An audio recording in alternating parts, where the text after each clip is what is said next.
Es dziksmu svētkos esmu pīsadalies tikai vienu raizi, bet muna školutoja ir pīsadalies vairākus. Kādu dienu školutoja ar citam folkloras kūpas dalībniecam cīši gatavos folkloras dīnai Breivdabas muzejā, kur bija paredzēts koncerts i tirgs. Nu, ja jau latgalīši brauc da tirgam, tad savod vislabākos precis. To šūrais školutoja izdomava pajamt viskaistoku gaili i vistu, kurus īlika papeira kastī ar visu ēdamu i dzeramu.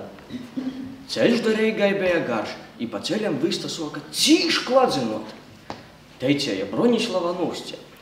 Vajag pasaviert kasta nabaga putņaņam kaiš. Jei uzlika savas ūtris brillis, aizgo pasaviera i izarodīja, ka vista ir izdēju sūlu. Školutoja sacīja. Vajag apmaniet visti sūlu ar zūs sūlu, daļ jautrības. To arī izdarīja. Pie raizes Broņislava pazaudēja savas brillis. Kad visi nūnoca Reigā, mozajiem bārņiem šī preci sagaudova cīši lielu prīku. Jī prasīja vacokim, vai varam nūpierkt, bet vacoki atbildēja, kur mēs taidus liksim? Pēc kāda laika atgo kūristinu kurzemis, kuri meklēja īpašu dovanu savam kūra dirigentam. I sacīja, vot, šakur ir, esam atraduši eistu.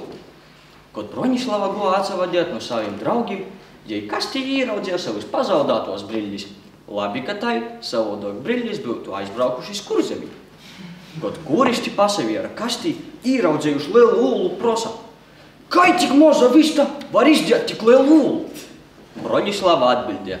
Nu, ticēsit vai nā, bet latgalis vistis toda sūlus tik dēļ.